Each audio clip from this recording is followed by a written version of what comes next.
Dugaan retaknya atau panas dingin hubungan Presiden Joko Widodo dengan Ketua Umum PDI Perjuangan Megawati Soekarno Putri bukan kali ini saja santer terdengar. Sebelumnya, saudara, saat Ganjar ditetapkan sebagai bakal calon Presiden PDI Perjuangan, Jokowi diduga tidak ikut dilibatkan. Lalu benarkah kini hubungan keduanya semakin renggang usai putra Jokowi, Kaisang Pangarep, menjadi Ketua Umum PSI? Apakah ini sebagai bentuk manuver Jokowi? Kita bahas perbincangannya di pagi hari ini bersama dengan sejumlah narasumber. Sudah ada Ketua Bapil Pres Projo, Mas Panel Barus. Selamat pagi, Mas Barus. Selamat pagi, Adisti. Ya, selain itu juga ada Direktur Eksekutif Institute for Democracy and Strategic Affairs, Indo Strategik, Ahmad Khoirul Umam. Selamat pagi, Mas Umam. Selamat pagi, Mbak Adisti. Pagi, Ya. Bang Panel. Ya, selamat pagi. Kami juga masih mencoba ya menghubungi dari pihak PDI Perjuangan yang hingga kini belum merespon karena mungkin menjelang Rakernas ada sejumlah persiapan mereka sampai saat ini belum merespon. Tapi tak apa, kita langsung ke Mas Barus dulu nih. Mas Barus, saya sebelum sampai ke hubungan panas dingin antara Bu Mega dan juga Pak Jokowi ini, sebelumnya kan Pak Budi Ari men-spill ya dalam tanda kutip sudah ada bakal calon presiden. Salah satunya inisialnya adalah P. P ini jadi siapa? Kan udah dijawab sama Mas Budi itu. Jadi siapa nih? Bisa Mas Prabowo, bisa Mas Ganjar. Tapi kalau Mas Ganjar harusnya G bukan P dong. Pak Prabowo dan Pak Ganjar kan jadi P juga. Oh, jadi P-nya tuh Pak gitu ya.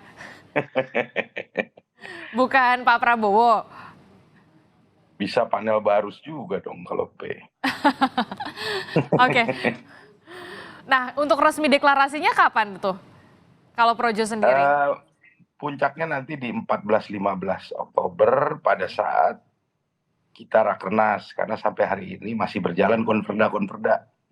Upaya kita untuk konsolidasi nata mesin sekaligus mendengar usulan-usulan dari kepengurusan Projo di seluruh Indonesia. Tapi untuk komunikasi politik baik untuk ke Pak Prabowo dan juga ke Mas Ganjar, apakah sampai saat ini juga sudah dijalankan? Kita lagi fokus menata mesin untuk memenangkan sama fokus mendengar aspirasi suara-suara pengurus Projo di seluruh daerah. Fokus kita di situ.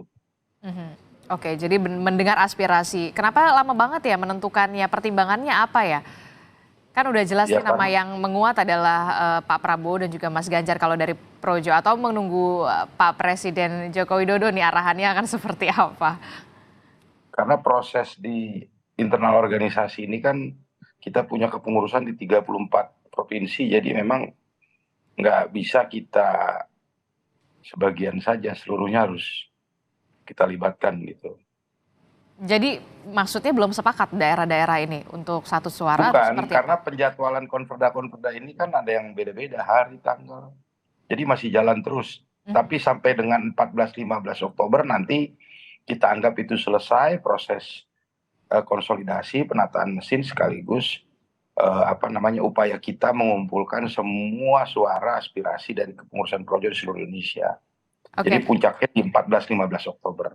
Atau karena Yang tinggal 2 minggu, 3 minggu lagi. 2, 3 atau 3 minggu lagi, atau memang karena Mas Kaisang ini sudah jadi ketum PSI, kemudian masih menunggu arahan atau seperti apa? Enggak. Ini kan proses organisasi. Clear proses organisasi ini. Dinamikanya kita kita nggak mau tahan, dinamikanya biar dia berkembang, gitu ya. Pada akhirnya keputusan resmi itu akan dideklarasikan di 14-15 Oktober. Clear. Oke. Nah, kalau untuk soal Pak Jokowi sendiri, ini kan bisa dikatakan Ketua Umum PSI ini adalah akhirnya Kaisang Pangarep. Apakah ada anggapan ini Pak Jokowi nampaknya ikut bermanuver politik nih jelang Pilpres? Jawaban dari Projo sendiri, setuju nggak soal itu? Ya, pasti semua analisa spekulatif seperti itu tidak bisa dihindarkan. Tapi yang pertama yang ingin saya sampaikan adalah ucapan selamat dulu buat Mas Kaisang atas jalan politik yang telah dipilihnya. Ya, jadi kita berharap semoga kehadiran Mas Kaisang dalam kancah politik nasional bisa memberikan warna baru, bisa mengubah apatisme politik di kalangan anak muda, bisa memberikan karya-karya terbaiknya buat bangsa. Saya pikir itu. Dan yang terakhir, eh, kalau dari kami, saya pikir biarkanlah anak muda ini ya menjemput takdir politiknya, gitu. Menjemput takdir politik seperti apa maksudnya? Iya, dia akan jemput nanti, dia akan berproses, gitu loh. Oke, Tanpa harus kemudian ada analisa-analisa yang spekulatif, konspiratif gitu ya. Tuduhan-tuduhan membangun dinasti bahwa ini didrive oleh Pak Jokowi. Saya pikir itu terlalu berlebihan, gitu loh. kenapa Anda melihatnya ini cukup berlebihan? Ya karena setiap setiap gerak-gerik dari putra Pak Jokowi ini selalu jadi polemik, gitu loh. Padahal biasa-biasa saja, gitu loh. Seorang anak memilih jalan hidupnya, saya pikir itu biasa-biasa saja lah, gitu. Oke, memilih jalan politiknya sendiri begitu ya kalau menurut dari Projo sendiri. Nah, kalau kita lihat kan ya, Mas Kaisang itu kemarin memilih untuk sowan. Pertama itu ke kalau tidak salah Barajepe, salah satu loyalis dari Pak Jokowi. Nah, kalau dari Projo sendiri apakah sudah ada komunikasi? Apakah nanti akan bersilaturahmi juga? Diajak nggak sih sebenarnya sama Mas Kaisang? Ya malah kalau dari urusan silaturahmi kami punya hutang sebenarnya ke PSI karena Tentang apa itu? PSI sudah bertandang ke kantor Projo tempo hari, kami belum melakukan silaturahmi balasan ke kantor PSI gitu loh. Jadi yang ada kami yang punya hutang untuk bersilaturahmi ke kantor PSI karena PSI waktu itu rombongan full datang juga ke kantor Projo gitu. Oke, berarti nanti akan ada kecocokan ya, berarti akan segera bisa dikatakan menyambangi kantor PSI yang punya ketum PSI baru gitu ya Mas Kaisang? Nah itu jadi balasan kunjungannya ternyata ada ketua umum barunya gitu loh, itu yang berbeda. Oke, dalam waktu dekat pekan ini atau pekan depan atau sebelum deklarasi? Kita jadwalkan lah dulu ya karena banyak hal yang lagi kita urus selain konperda di daerah. Persiapan Rakernas ini juga luar biasa menyita energi karena 20.000 kader dan simpatisan Projo dari seluruh Indonesia akan hadir di GBK nanti. Gitu loh. Jadi nanti pengumumannya pada saat Rakernas juga begitu ya, Mas? Ya. Oke, nanti akan terbuka berarti siapa inisial P itu? Sabar. Mudah-mudahan nama wapresnya juga kita umumkan. Waduh, jadi langsung sepaket lah ya. Iya. Oke, Mas Umam melihatnya seperti apa ini? Ketika Ketua Umum PSI Mas Kaisang terpilih, sowan pertamanya memilih ke Barajepe, loyalis dari Jokowi. Bahkan tadi kita lihat keluarga Jokowi ini lekat sekali dengan PDIP. Apa yang bisa dibaca dari sini komunikasinya?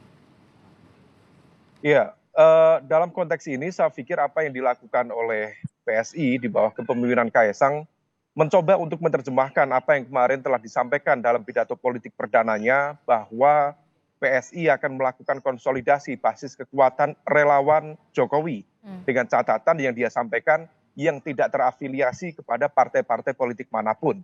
Tetapi dalam konteks ini tentu ini adalah sebuah penegasan bahwa PSI sendiri akan menjadi sentrum dari jejaring relawan atau pemilih loyal Jokowi, sehingga kemudian ini akan mengakumulasi basis kekuatan yang cukup menjanjikan di pemilu 2024. Tetapi di saat yang sama kita juga perlu mencermati terkait dengan konteks pola relasi antara Presiden Jokowi dengan PDIP itu sendiri. Diakui atau tidak, meskipun tadi Bang Panel mencoba untuk menjelaskan tidak ada hubungan yang retak atau konteks hubungan dalam konteks ini adalah bagaimana positioning Kaisang dengan sebagai putra Jokowi dalam konteks mendapatkan posisi sebagai ketua umum PSI. Diakui atau tidak, bahkan Kaisang sendiri juga mengembrace bahwa posisi itu salah satunya dia dapat karena ya ada privilege karena dia adalah putra dari Presiden Jokowi. Artinya apa? Kaisang sendiri mengembrace, dia tidak defensif, Dan dia mencoba untuk melangkah lebih lanjut, melakukan langkah-langkah dalam konteks pemenangan dan juga strategi politik praktis tanpa kemudian memperdebatkan aspek latar belakang itu. Mhm. Yang menjadi concern sekarang adalah bagaimana kemudian pola relasi antara Presiden Jokowi yang didapuk sebagai petugas partai di PDIP Ah, dengan lingkaran terdekatnya. Karena bagaimanapun juga diakui atau tidak keputusan masuknya Kaisang di PSI diakui atau tidak telah mengabaikan ADART di PDIP terutama nomor 20A yang memberikan larangan secara tegas bagi keluarga inti atau keluarga terdekat untuk berada di beda partai atau berbeda partai. mhm. Nah, oleh karena itu meskipun tafsirnya beragam, ini Kaisang bukan keluarga inti, Hmm. kemudian sudah memiliki kekayaan baru, tetapi penjelasan dari aturan di ADART itu pernah disampaikan secara tegas, secara clear oleh Pak Jarod Saiful Hidayat, Ya. politisi dari PDIP, bahwa itu adalah bagian dari tugas pendidikan politik, Aha. sosialisasi, meyakinkan. Artinya apa?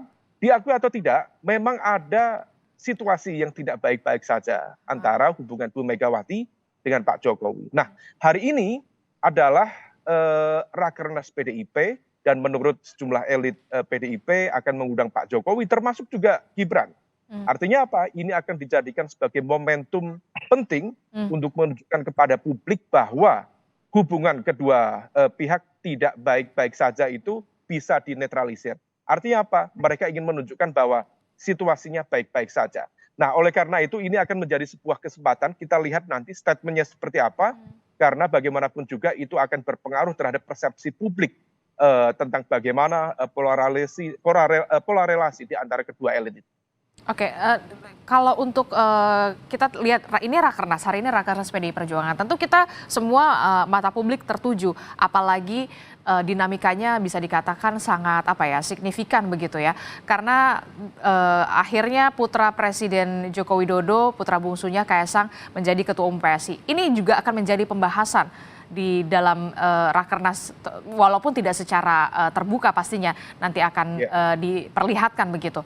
Anda melihat seperti apa? Iya, kemarin kami mendapatkan informasi dari sejumlah elit PDIP bahwa tema yang akan dibahas dalam konteks isu strategisnya adalah bicara tentang kedaulatan Kedaulatan pangan. pangan, betul. Tetapi kedaulatan pangan itu bukan sesuatu yang sifatnya strategis terkait dengan proses pemenangan di pemilu 2024 mendatang. Itu hanya isu besar.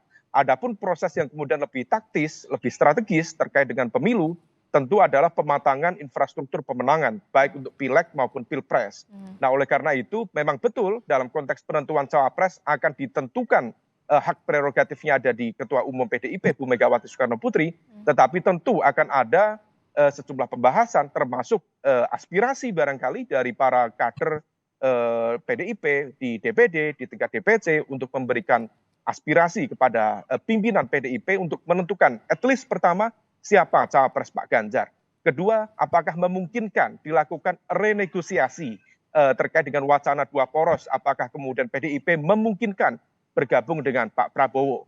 Karena kemarin muncul informasi spekulatif, konon SKCK yang disiapkan untuk Mas Ganjar, kabarnya ada dua. Satu ya. SKCK, skema Capres. dalam konteks sebagai capres dan SKCK sebagai cawapres. Tentu ini sifatnya masih spekulatif, tidak ada yang bisa. Mas Umam? Baik, sepertinya kita terputus. Ya, itu dia. Mas Barus, ini kita walaupun memang tidak boleh berandai-andai, tapi kalau misalkan PSI akhirnya tidak belum sampai sekarang kan memang belum menentukan siapa yang akan didukung gitu ya, karena kalau mengusung tidak bisa gitu ya, mendukung salah satu capres. Ternyata bukan dari PDI Perjuangan, apakah akan seperti apa langkah dari loyalis Jokowi sendiri? Ya, kalau loyalis Jokowi, ya silakan Bang Pandang. Kalau kami dari Projo yang sempat bertemu dengan teman-teman PSI, kami berharap di pemilu 2024 kita berada di front yang sama dengan PSI dalam memenangkan capres-cawapres yang nanti mudah-mudahan sama-sama kita dukung di pemilu 2024 terkait PSI ya. Tuh. Oke, jadi ibaratnya berarti bisa dikatakan PSI dukung siapa, Projo ikut begitu? Ya kita berharap Projo dan PSI dalam pemilu 2024 ada dalam kubu yang sama lah dalam mendukung capres dan cawapres Ah, gitu. oke, tanggapannya gimana Mas Umam? Ini loyalisnya Pak Jokowi bilang, "Kita ikut nih kalau PSI dukung apa." Bukan bahasanya bukan ikut. Bagaimana? Aha, oh masih berharap. Kita berharap dalam pemilu 2024 kita ada di garis yang sama dalam mendukung capres cawapres. Oke. Itu. Oke, Mas Umam, tapi calonnya bagaimana nih kalau misalkan bukan ternyata dari PDI Perjuangan, kalau dari Ya, PSI?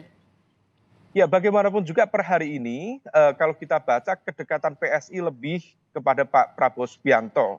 Pasca ada sejumlah gap komunikasi antara PSI dengan PDIP di saat dukungan kepada Ganjar seolah kemudian dinafikan atau tidak dianggap.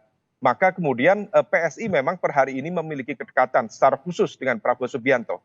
Dan kalau misal kita baca, di mana kemudian sel-sel jaringan kekuatan loyalis Jokowi, di mana kemudian mereka berkumpul, disitulah bisa kita baca arah preferensi politik Presiden Jokowi itu sendiri. Memang betul positioning dia sebagai petugas partai di PDIP, tetapi kalau kita baca secara cermat bagaimana Projo dan juga elemen-elemen jaringan relawan yang ada di Musra, kemudian PSI dan elemen-elemen yang selama ini mengaku tunduk patuh kepada perintah Jokowi, disitulah kemudian pembacaan kita arah preferensi dan juga dukungan politik Jokowi itu sendiri. Oke, tapi PSI bilang, Projo sendiri bilang berharap satu suara nih dengan PSI. Ya, karena bagaimanapun juga Projo sendiri kemarin juga sudah menunjukkan gelagat berbagai meeting, berbagai statement dari Bang Budi Ari atau Bang Muni secara tidak langsung sebenarnya mempertegas dukungannya kepada Pak Prabowo. Ini hanya soal waktu saja, it's a matter of time. Kalau misal tadi disampaikan oleh Bang Panel, ini hanya soal aspek organisasi, bagaimana prosedur organisasi dijalankan. Sebenarnya bukan soal prosedur organisasi kalau saya baca, tetapi menunggu perintah verbal dari Presiden Jokowi kemana kemudian arah bandul dukungan dan preferensi politik akan dijatuhkan di menjelang pendaftaran capres-cawapres ke KPU tepatnya pada tanggal 19 Oktober mendatang. Oke, benarkah demikian Mas Barus? Ternyata nampaknya ini masih menunggu bandul politik dari Pak Jokowi ini kemana? Nanti dijawab ya, usai jeda, tetaplah bersama kami di Sapa Indonesia Pagi. Dugaan hubungan panas dingin antara Bu Mega dan juga Pak Jokowi pasca putra bungsu dari Presiden Joko Widodo ini menjadi Ketua Umum Partai Solidaritas Indonesia. Nah, menyambung dialog kita tadi, benarkah Mas Barus Projo ini, loyalis dari Pak Jokowi ini, saat ini menunggu momentum bandul politik dari Pak Jokowi ini ke arah mana? Pak Prabowo kah atau ke Mas Ganjar kah? Ya kalau kami sih, dan kalau saya secara pribadi dari awal udah tahu bandulnya kemana. Bandulnya kemana? Benar kah Pak Prabowo katanya kalau lebih condongnya? Iya, kalau saya pribadi kan udah saya sampaikan di media berkali-kali. Ya bahwa kecenderungannya, bahwa bandulnya kemana saya udah sampaikan. Tapi saya mau komentari terkait hubungan ini. Hubungan atau relasi PDIP dengan Jokowi ini. Jadi kalau menurut saya sih hubungannya baik-baik saja ya. Nah, dalam hubungan Pak Jokowi dengan PDIP yang ingin saya tegaskan, Mbak Disti, sebenarnya hubungan ini telah membawa manfaat yang maksimal juga buat partai politik, dalam hal ini PDIP, gitu ya, dalam 9 tahun kepemimpinan Pak Jokowi di Indonesia ini, ya. Karena gini, logiknya yang harus dipahami dulu begini, jangan dinarasikan seakan-akan kalau ada calon kepala daerah atau calon presiden maju ini semata-mata adalah kebutuhan si calonnya. Itu yang coba dinarasikan. Sebenarnya kan enggak. Ya, Jokowi ini didorong maju sebagai kepala daerah misalnya di DKI Jakarta dulu, ya, atau sebagai capres di 2014. Kalau saya melihatnya ini karena ada kebutuhan dari partai politik untuk menang sehingga Pak Jokowi didorong. Gitu loh. Tapi kan ini yang bisa jadi tidak baik-baik saja ketika Sebentar dulu, Oke. saya belum selesaikan jadi potong. Nah yang kedua, spek Pak Jokowi ini memenuhi syarat dari kebutuhan taktik pemenangan partai politik, gitu loh. Jadi mendorong Pak Jokowi adalah kebutuhan strategi taktik pemenangan dari sebuah partai politik. Itu yang paling dasar menurut saya. Nah, yang kedua, kita juga harus lihat angka-angka ya yang terjadi misalnya. Dulu sebelum Pak Jokowi masuk DKI Jakarta, Jakarta ini dipimpin oleh Demokrat, dimenangkan oleh Demokrat legislatifnya. Ya, 30 kursi lebih. Di pemilu 2019 DKI Jakarta itu PDIP cuma dapat 11 kursi. Gitu. Nah, begitu Pak Jokowi jadi gubernur di pemilu 2014 lompat ke angka 28 kursi. Gitu loh. Jadi ini manfaatnya maksimal buat PDIP. Gitu. Nah, di pemilu legislatif untuk nasionalnya kalau kita lihat story angkanya, pemilu 2009 PDIP itu dapat 94 kursi. Ya, dia juara 3 waktu itu. Suaranya kalau tidak salah 14,6 juta. Lalu pada saat pemilu 2014 didoronglah Pak Jokowi jadi capres yang waktu itu baru jadi gubernur 2 tahun. Ya, padahal kita tahu dulu 2014 skenario-nya PDIP dengan tim 11-nya mau dorong Ibu Mega. Tapi kemudian keputusannya mendorong Pak Jokowi. Kenapa didorong Pak Jokowi? Karena ada kebutuhan strategi taktik kemenangan PDIP untuk menang. Sehingga didoronglah Pak Jokowi. Karena dianggap mendorong Pak Jokowi ini akan mendatangkan kemenangan. Terbukti perolehan pileg PDIP di 2019 jadi 109 kursi, naik 15 kursi dari 94. Dan jadi juara 1. Di 2019 juga naik. Dari 109 di 2014 jadi 128 kursi. Atau suara popular vote-nya 27,5 juta. Jadi juara 1 juga. Jadi saya pikir, terus yang ketiga di luar itu ya, Pak Jokowi baru berkuasa 1 tahun 2014, 2015 dia sahkan 1 Juni sebagai Hari Pancasila. Jadi kalau menurut saya bagaimana hubungan Jokowi terhadap terhadap PDIP yang kadang-kadang kalau lagi kadang-kadang panas, kadang-kadang adem ini kadang-kadang suka dinarasikan Bang dinasti lah, tidak tahu terima kasih lah, gitu ya. Saya pikir tidak seperti itu. Ini manfaatnya maksimal juga buat PDIP gitu loh. Ya. Tapi kalau misalkan nanti akhirnya tidak memilih bisa dikatakan calon presidennya dari PDIP, suara mayoritas loyalis Jokowi kan pasti akan beralih. Itu yang kemudian menjadi masalah, bisa jadi tidak baik-baik saja begitu loh nantinya. Karena kita bisa mengatakan Jokowi effect itu besar sekali.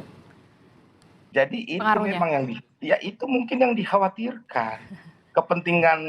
Kepentingan dari partai politik yang kemudian bisa berubah hasilnya di pemilu ke depan, itu yang dikhawatirkan gitu loh. Oke, Mas Umam melihatnya seperti apa? Ini kan kalau kita bisa katakan Jokowi efek ini punya pengaruh besar. Anda melihatnya apakah ini taktik Presiden Jokowi untuk menancapkan banyak kaki atau 2 kaki, atau bisa dikatakan ini manuver politik juga yang dilakukan? Mas Umam, masih di mute audionya? Silahkan. Ya, pertama apa yang disampaikan oleh Bang Panel tadi memang betul bahwa ada efek yang cukup signifikan terhadap PDIP sebagai partai yang selama ini dianggap sebagai pengusung utama dari Presiden Jokowi. Sehingga kutel efeknya memang itu dinikmati betul oleh oleh PDIP di pemilu 2014 dan 2019. Tetapi itu adalah data dan fakta masa lalu. Kita bicara dalam konteks 2024. Diakui atau tidak, pola relasi antara Jokowi dengan PDIP akan memberikan impact yang signifikan jika terjadi pergeseran bagaimana sikap, bagaimana positioning dari Jokowi terhadap PDIP itu sendiri. Maka di dalam konteks ini, kalau misal memang betul Jokowi memiliki preferensi dan dukungan arah politik yang berbeda dengan PDIP, lebih mendukung Pak Prabowo Subianto misalnya, yang seharusnya dia petugas partai memberikan dukungan kepada Pak Ganjar, tetapi kemudian tidak ditunjukkan secara clear, maka besar kemungkinan kutel efek atau bahkan efek politik yang selama ini dinikmati oleh Jokowi oleh PDIP akan memudar. Dan ditambah, misal kemarin statement dari Kaisang secara clear dia menyampaikan, menjanjikan PSI misalnya akan masuk di parlemen dengan melewati batas parliamentary threshold 4% dan mengandalkan basis kekuatan loyalis Jokowi yang tersebar di basis jejaring relawan, maka artinya apa? Kutel efek, termasuk efek-efek simpatisan, efek swing voter yang selama ini dinikmati PDIP bisa bergeser. Nah, ini bukan hanya kemudian akan memberikan impact pada PDIP, tetapi juga capres yang diusung oleh PDIP, yaitu Mas Ganjar. Nah, kalau misal kemudian PSI betul bisa melakukan penetrasi yang cukup signifikan, terutama di basis Jawa, kemudian di basis Sumatera Utara, kemudian di basis Indonesia Timur, maka kemudian itu bisa mengancam dukungan terhadap Mas Ganjar yang selama ini identik dengan kekuatan nasionalis. Nah, oleh karena itu, kalau misal itu dilakukan, maka akan bergeser kepada Pak Prabowo dan di saat yang sama akan menggerus basis pemilih dari Mas Ganjar Pranowo itu sendiri. Artinya apa? Diakui atau tidak, kalau arahnya berbeda, akan terjadi kanibalisme elektoral di sana. Karena ceruknya relatif sama. Nah, oleh karena itu, ini yang kemudian perlu diantisipasi. Karena bagaimanapun juga efektivitas atau bahkan agresivitas dari jejaring relawan Jokowi, termasuk juga PSI, kalau kemudian di-exercise lebih lanjut, maka akan memberikan impact kepada PDIP itu sendiri. Maka PDIP harus mengantisipasi dan harus memitigasi. Adapun tadi pengaruh dari Pak Jokowi, kami pernah melakukan beberapa kali riset mengatakan bahwa ada sekitar 20-an% dari angka 16, 19 hingga 20% basis pemilih loyal Jokowi yang akan mendukung kemanapun Presiden Jokowi akan mendukung dalam konteks Pilpres. Kemudian selebihnya ceruk angka yang lebih besar akan menimbang atau masih berpikir-pikir, selebihnya ada di angka sekitar 30% akan menolak apa yang didukung oleh Jokowi dalam konteks Pilpres. Angka 20% itu tidak besar. Tetapi meskipun tidak besar, dia cukup menentukan. Artinya apa? Ini yang kemudian harus diantisipasi. Diakui atau tidak, dukungan dari Jokowi akan memberikan dampak di dalam konteks proses pemenangan ke depan. Nah, sejauh ini yang tampaknya memiliki kedekatan dan juga bisa menunjukkan bagaimana kemudian tunduk patuh terhadap Presiden Jokowi, salah satunya justru Pak Prabowo. Makanya Pak Prabowo berkali-kali dalam sejumlah kesempatan menunggu arahan Presiden Jokowi dalam konteks cawapres. Projo juga sama, PSI juga sama. Sementara Jokowi sendiri tidak memiliki privilege untuk melakukan itu di PDIP karena keputusan tertinggi dipegang oleh Bu Mega. Dan dalam konteks ini sepertinya tidak ada ruang negosiasi antara Pak Jokowi kepada Bu Mega. Karena bagaimanapun juga Bu Mega adalah representasi dari kekuatan tertinggi dalam konstitusi partai di PDIP itu sendiri. Nah, di basis ini, Mbak Disti, yang kemudian perlu dicermati lebih lanjut. Oke, itu tadi yang perlu dicermati.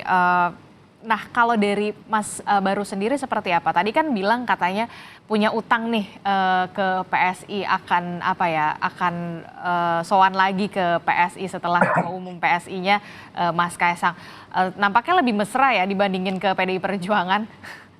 Kalau dari loyalis Jokowi ini. Jadi yang saya setuju juga yang disampaikan Mas Umam. Sebenarnya kekhawatirannya adalah kepentingan dari PDIP atas pengaruh Jokowi ini bisa bergeser. Intinya itu. Betul. Ya, dan panjang tadi. Terus Mas Umam juga mendapatkan angka 20% dari pendukung Jokowi. Ini basisnya mungkin hasil perolehan suara pemilu 2019 ya Mas Umam ya. Kalau 20% dari 85 juta ini signifikan juga karena ada 17 juta. Itu ya 17 juta suara. Itu yang kedua. Yang ketiga,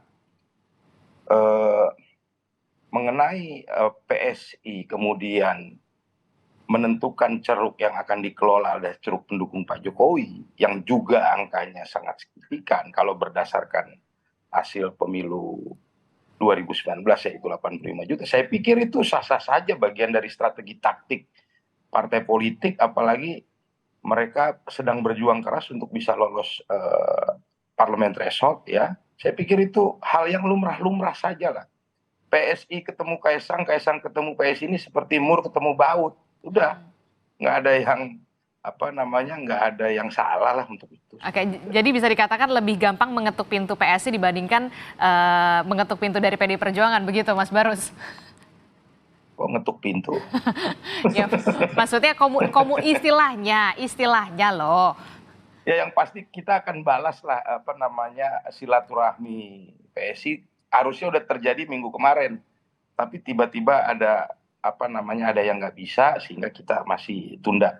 Kita akan datang ke kantor PSI untuk silaturahmi, bicara juga pasti bicara juga hal-hal yang strategis, tidak sekedar silaturahmi, kadang-kadang kita juga bicara tentang taktik bagaimana di 2024. Oke, selain silaturahmi juga pastinya akan ada pembahasan soal siapa sih nama capres. Taktik bagaimana 2024. Oke, taktik bagaimana 2024 juga termasuk nama capres yang kemudian diusulkan oleh Projo sendiri. Begitu. Nggak tahu nih, duluan Projo deklarasi atau PSI kan kita nggak tahu juga. Oke, tapi nanti akan ada mengusulkan pastinya kan ke PSI nama itu? Oh, kalau obrol-obrol pinggir pasti ada lah, masa nggak ada.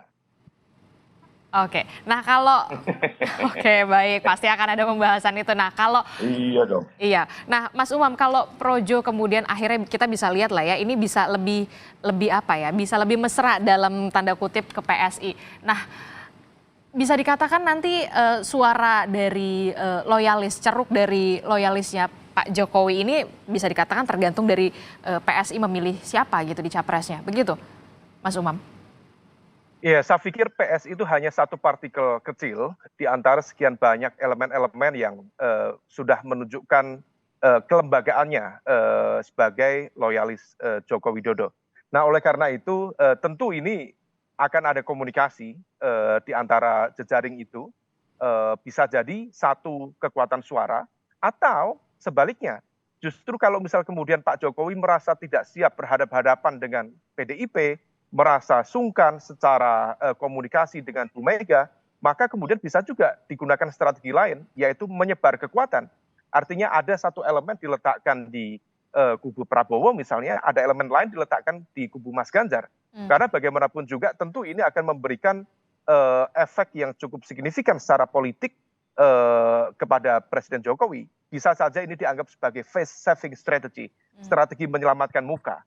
Mungkin sama seperti Mas Gibran, mungkin akan diletakkan tetap di PDIP sebagai simbol dukungan kepada arah kebijakan partai mendukung Pak Ganjar. Tetapi di saat yang sama barangkali PSI yang sudah terluka secara komunikasi dengan PDIP selama ini barangkali akan diarahkan kepada Pak Prabowo sebagaimana komunikasi yang terjalin selama ini. Nah, skema double standard, skema politik dua kaki itu berpotensi dilakukan.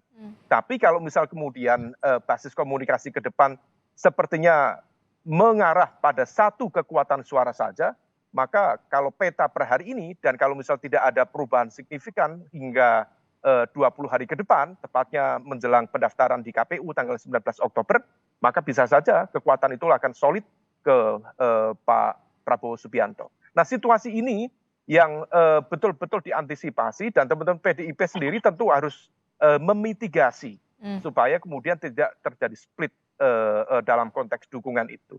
Karena bagaimanapun juga ini tentu akan berdampak kepada basis pemilih loyal PDIP yang diakui atau tidak juga memiliki irisan kuat dengan jejaring-jejaring tadi pendukung Pak Jokowi terutama dalam konteks elektoral dengan PSI itu sendiri. Nah, supaya tidak terjadi kanibalisme elektoral, maka kemudian proses komunikasi itulah yang perlu dilakukan secara cermat, secara hati-hati.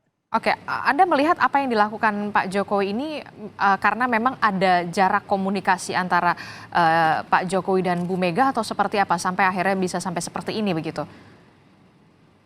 Faktornya tentu cukup beragam dan ini masih juga spekulatif, di mana kalau misal ini dianggap sebagai situasi problematik dalam konteks komunikasi Bu Mega dengan Pak Jokowi, sejumlah pihak juga masih bertanya di mana titik pisahnya. Apakah ini berbasis pada konteks komunikasi personal, ada ketersinggungan, ataukah ada hal dalam konteks visi, misi, platform, ideologi yang dianggapnya berbeda. Tetapi sinyal-sinyal yang berkembang selama ini termasuk penetapan Kaisang sebagai Ketua Umum PSI, saya pikir itu adalah sebuah bentuk penegasan ada situasi yang tidak baik-baik saja. Kenapa? Karena tadi dalam berbagai kesempatan PDIP itu memberikan ruang terbuka, bahkan Mbak Puan sebagai garda terdepan komunikator politik PDIP secara khusus pernah menyampaikan jika Kaisang ingin masuk politik PDIP most welcome, dan menegaskan ada ADART PDIP di nomor 25A yang kemudian memberikan larangan beda partai dalam konteks keluarga. Kalau kemudian ternyata pilihannya berbeda, maka itu ingin menegaskan bahwa PDIP dianggap bukan sebagai pilihan yang rasional, bukan pilihan yang lebih baik atau menguntungkan bagi Kaisang atau keluarga Pak Jokowi. Situasi inilah yang mungkin penuh dengan spekulasi, tetapi kita membaca sinyal-sinyal itu. Nah, sinyal itu menunjukkan ada situasi yang negatif di dalam konteks pola relasi itu, dan dalam konteks ini barangkali salah satunya dipicu oleh terbatasnya proses komunikasi sekaligus hampir tidak adanya barangkali negosiasi sekaligus kompromi dalam konteks komunikasi politik antara Pak Jokowi dengan Bu Mega sebagai otoritas tertinggi di dalam konteks pengambilan keputusan politik di PDIP itu sendiri. Oke, walaupun memang kita lihat sebelumnya memang Ketua DPP PDI Perjuangan Mbak Puan dengan tangan terbuka, ayo Mas Kaisang kalau mau gabung, ayo boleh gitu ya. Nah, berkali-kali disampaikan, berkali-kali itu disampaikan. Oke, terakhir Mas Barus, kapan rencananya akan bertandang ke PSI? Apa yang akan dibahas? Apakah masih menunggu bisikan dari Mas Kaisang sebelum nanti deklarasi? Kami akan jadwalkan segera, mungkin minggu-minggu ini, tapi fokus kami hari ini menuntaskan proses konperda dan mempersiapkan Rakernas Akbar 14-15 Oktober. Gitu. Oke, nanti tentu saja kita akan tunggu bagaimana apa yang akan dipilih oleh dari loyalis Pak Jokowi ini. Salah satunya dari Projo ini bisa dikatakan apa ya, menentukan kemana kemudian suara dari pendukung-pendukung Jokowi ini, ke capres mana, Prabowo kah atau ke Pak Ganjar kah? Terima kasih informasinya sudah bergabung bersama kami di Sapa Indonesia Pagi, Ketua Bapil Pres Projo Panel Barus, dan juga ada Direktur Eksekutif Institute for Democracy and Strategic Affairs Indo Strategik Ahmad Hoirul Umam telah bergabung bersama kami. Sehat-sehat selalu Bapak-Bapak.